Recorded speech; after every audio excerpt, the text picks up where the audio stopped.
तुम अकेली नहीं हो। VNM फाउंडेशन की एक पहल है।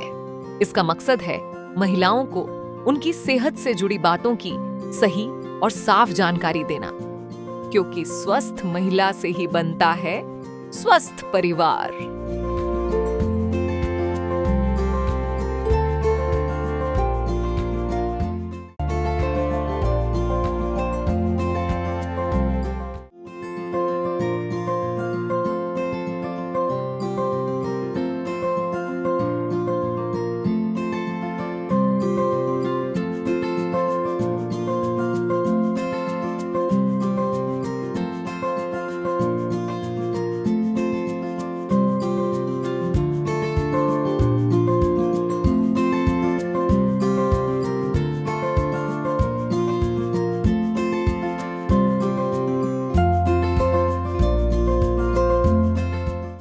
नमस्कार, मैं नेत्रा। तुम अकेली नहीं हो में आपका स्वागत है। जैसे कि आप सब जानते हैं, हम हर रोज अलग अलग विषय पर बात करते हैं, नए नए विषय आप तक पहुंचाने की कोशिश करते हैं। आज का जो विषय है वो बहुत बड़े बड़े नाम है। शायद सुन के हमको लगे कि हाय कि ये कैसी बीमारी है, पर हम उसके बारे में जानेंगे कि ये बीमारी क्या है, क्यों होती है और इससे कैसे बचा जा सकता है।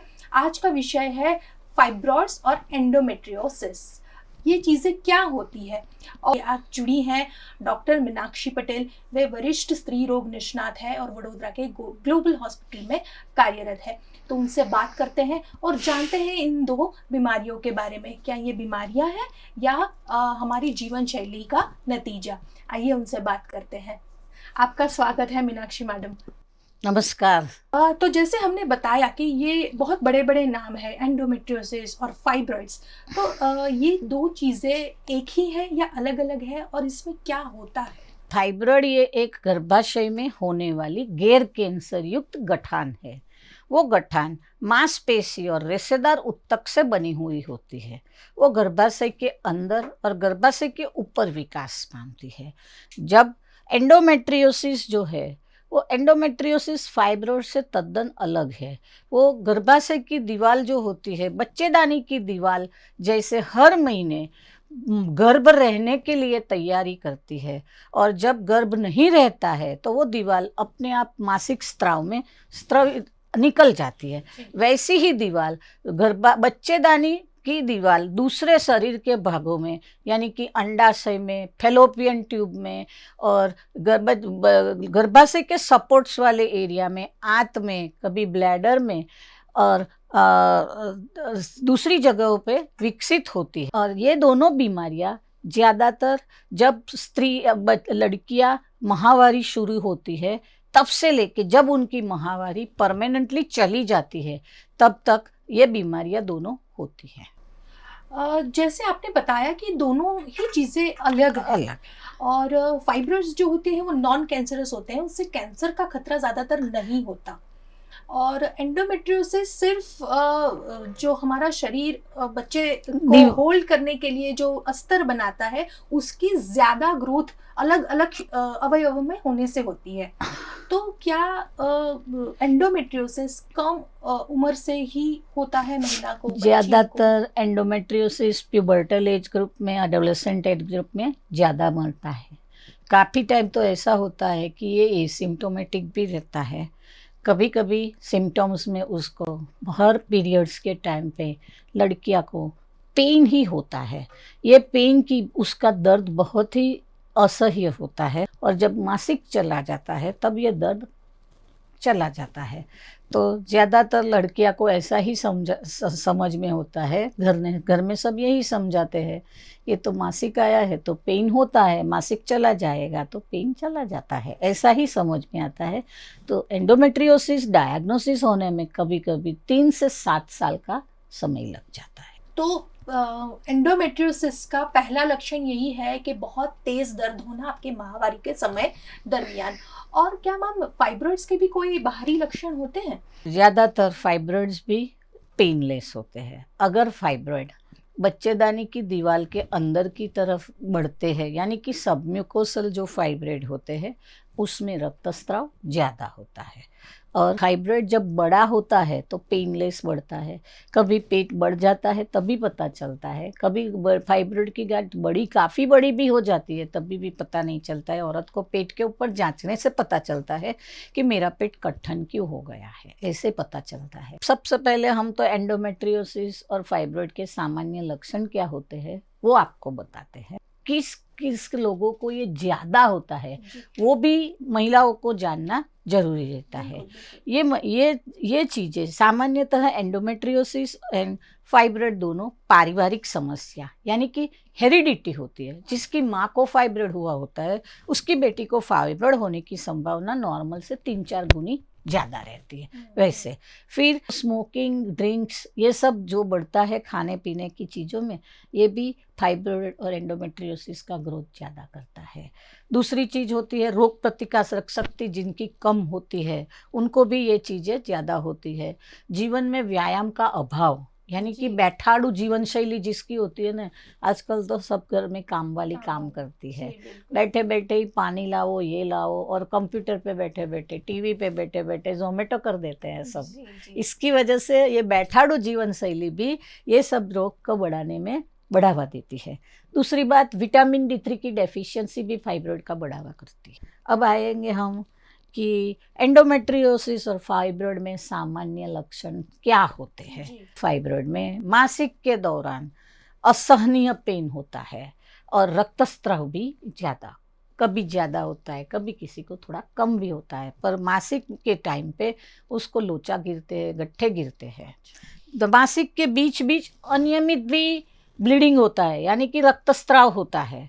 फिर पेट के, मैंने जैसे आगे भी बताया, पेट का निचला भाग में सूजन आ जाता है, कभी किसी को हैवीनेस लगता है, गैस रहता है, पेट में खाना पचन नहीं होता है क्योंकि गठान पेट में पड़ी है तो जो गठान जगह रोकती है उसकी वजह से उसको ब्लोटिंग सेंसेशन आते हैं पेशेंट को। बार बार पेशाब लगता है क्योंकि पेशाब की थैली के ऊपर अगर फाइब्रॉइड प्रेशर देता है तो बार बार पेशाब लगती है उसको। पीठ के निचले भाग में दर्द होता है, कभी किसी को कब्जियत होती है तो कभी किसी को गुदा के भर प्रेशर आता है। संडास करने में यानी कि फ्रेश होने में भी दिक्कत रहती है। कभी लंबे समय तक योनिस्त्राव यानी कि डिस्चार्ज रहता है, वाइट डिस्चार्ज, वाटरी डिस्चार्ज, पेट का बढ़ावा, ये सब कॉमन सिम्टम्स रहते हैं। एंडोमेट्रियोसिस में कॉमनेस्ट सिम्टम इज पेन, दोनों में सेम है पेन। एंडोमेट्रियोसिस में पेन ज़्यादा रहता है। हर फीमेल के सिम्टम्स अलग अलग होते हैं, सबको यही होता है तो एंडोमेट्रियोसिस होता है ऐसा मानने की हमें ज़रूरत नहीं होती है। मासिक धर्म के दरमियान, सेक्स करने के दरमियान, सेक्स में संभोग के दरमियान भी जिसको पेन होता है, पीठ के निचले भाग में पेन होता है, पेल्विस रीजन में पेन होता है, कभी मासिक का 30-14वां दिन होता है ना तभी भी पेन, यानी कि it is a time of an ovulation.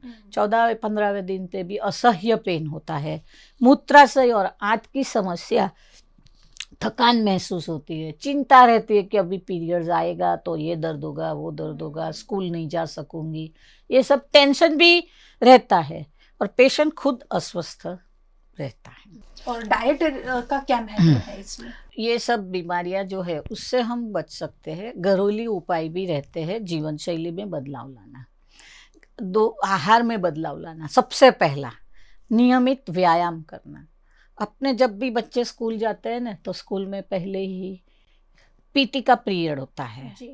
अब तो माँ ही चिट्ठी लिख के देती है कि मेरे बेटे को आज पेट में दर्द होता है, मेरे बेटे को पैर दुखते हैं, तो आप उसको कसरत मत करवाना, बराबर है। हीट थेरापी यानी कि गर्म पानी से नहाने का, कोई हॉट वाटर बॉटल पेट के ऊपर रखता है, ये सब से अपने को फर्क पड़ता है। हम क्या कर सकते हैं आहार में बदलाव में? स्टॉप ईटिंग रेड मीट, खाना लाल मांस खाना वर्जित, ज़्यादातर avoid process food, heavily process food, gluten वाला जो खाना है वो मत खाओ, चीनी बंद करो, चीनी का उपयोग बंद करोगे तो ये बहुत ही अच्छा रहेगा। कैफीन बंद कराओ। और खाने में क्या लोगे तो फिर बोलेंगे खाने का क्या, तो फल फलादि खाओ, आप हरी पत्ती सब्जी खाओ, होल ग्रेन मल्टीग्रेन बोलते हैं ना, मल्टीग्रेन आटा, वो या खाओ। मिलेट्स भी हम शामिल हाँ, कर सकते मिलेट्स कर सकते हो। ये सब खाने से अच्छा रहता है। जितना हो सके उतना फ्रेश खाना खाओ। फिर रेस्ट थोड़ा दिन में करो, रात को तो करना ही है। हैं। बिल्कुल। हल्दी भी बहुत अच्छा रहता है, दर्द कम। Haldi is considered as a anti inflammatory. Yes. Omega 3 fatty acids आजकल चलता है। अच्छे फैटी एसिड्स खाओ ना, कौन मना करता हाँ। है। तो that omega 3 fatty acid salmon fish में मिलता है, अखरोट में भी मिलता है। कोई बोलेगा हम तो नॉनवेज खाते नहीं है, तो अखरोट भी खा सकते हैं। काफ़ी चीज़ें होती है जिसमें ओमेगा 3 फैटी एसिड्स हमें मिल सकता है, वो आप ले सकते हो। अगर Okay. आप पूछोगे कि कितनी एक्सरसाइज करनी चाहिए जी। कोई भी औरत को, 45 मिनट्स डेली। हफ्ते में 6 दिन आप 45 मिनट के लिए एक्सरसाइज करोगे और 15 मिनट के लिए ब्रीदिंग एक्सरसाइज करोगे, that is more than enough. मैं हर औरत को ये रिक्वेस्ट करती हूँ कि आपके पास 24 घंटे है, 24 में से 23 घंटे आप अपने फैमिली को दे दो, 1 घंटा आप अपने लिए रखो। बिल्कुल, बस बिल्कुल। इतना ही मैं औरतों को रिक्वेस्ट करती हूँ। जो फाइब्रॉइड्स होते हैं, महिलाएं उसके ऑपरेशन के लिए भी काफ़ी डरती है कि अगर फाइब्रॉइड्स हमको रिमूव करने हैं तो कहा जाता है कि वो आपको वापस आ जाएंगे। तो इस बात में कितनी सच्चाई है? ये भी सच है, फाइब्रॉइड एक नहीं होते, अनेक होते हैं। उनके छोटे छोटे बीज होते हैं। अगर किसी को बड़ा फाइब्रॉइड हुआ है, वो एक बड़ा फाइब्रॉइड आप अकेला निकलवा लेते हो, तो भी पेशेंट को जब भी हम बोलते हैं कि बच्चेदानी अगर आप नहीं निकलवाते हो तो दूसरी बार भी ये फाइब्रॉइड होने की संभावना है। इसके लिए ये जो दूसरे छोटे छोटे बीज होते हैं वो भी बढ़ सकते हैं। इसके लिए हम कभी पेशेंट को ऐसा नहीं बोलते हैं कि एक बार फाइब्रॉइड निकलवाओगे तो दूसरी बार फाइब्रॉइड नहीं होता है। Same thing with endometriosis. Endometriosis में भी अगर एंडोमेट्रियोसिस ओवेरियन एंडोमेट्रियोसिस है, अंडाशय में एंडोमेट्रियोसिस होते हैं, तो वो बड़े बड़े होते हैं। वो बड़े एंडोमेट्रियोसिस अगर उसका पूरा निकाल नहीं होता है तो वो फिर से भी होने की संभावना रहती है। Endometriotic tissue implants any part of the body immediately, तो वो कहीं पे भी अपने जब निकालते हैं तभी भी चिपक जाता है, तो उसकी जगह पे फिर से वहाँ पे एंडोमेट्रियोसिस ग्रोथ हो सकता है। अब ये फिर से ना होए उसके लिए हमें दूसरी ट्रीटमेंट लेनी पड़ती है जिससे ये एंडोमेट्रियोसिस वापस ना हो। ज़्यादातर एंडोमेट्रियोसिस और फाइब्रॉइड अपने आप ठीक नहीं होते हैं, पहली बात है। और ये डायग्नोसिस करवाने के लिए, निदान करवाने के लिए डॉक्टरी तपास बहुत ही ज़रूरी रहती है। आप डॉक्टर के पास जाओ, डॉक्टर तपासेगा, डॉक्टर बोलेगा कि सोनोग्राफी की ज़रूरत है, तो आप सोनोग्राफी करवाने में कभी भी झिझको मत।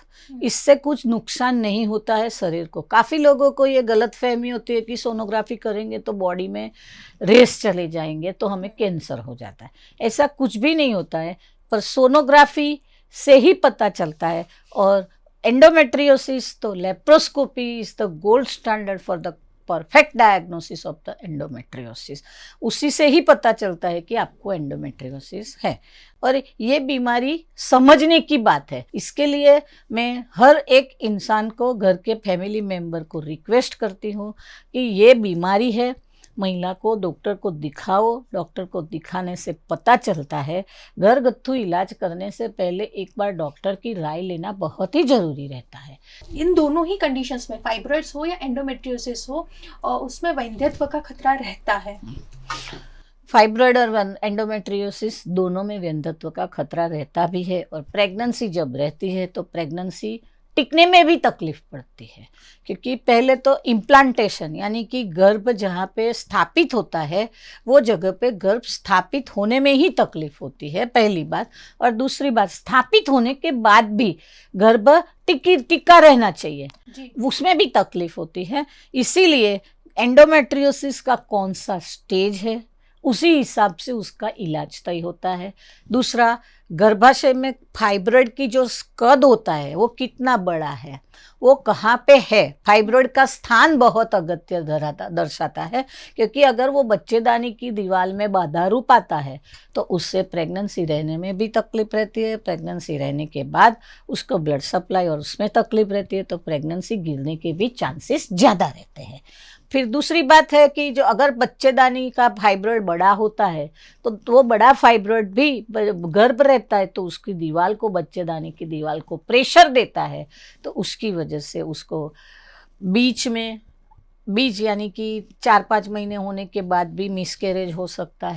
एंडोमेट्रियोसिस के 4 चरण होते हैं। सामान्यतः पहले 2 चरण होते हैं, उसमें मेडिकल मैनेजमेंट यानी कि गोली दवाई ये जो सब है उसके मेडिकल मैनेजमेंट बोलते हैं, उससे उसका इलाज हो जाता है।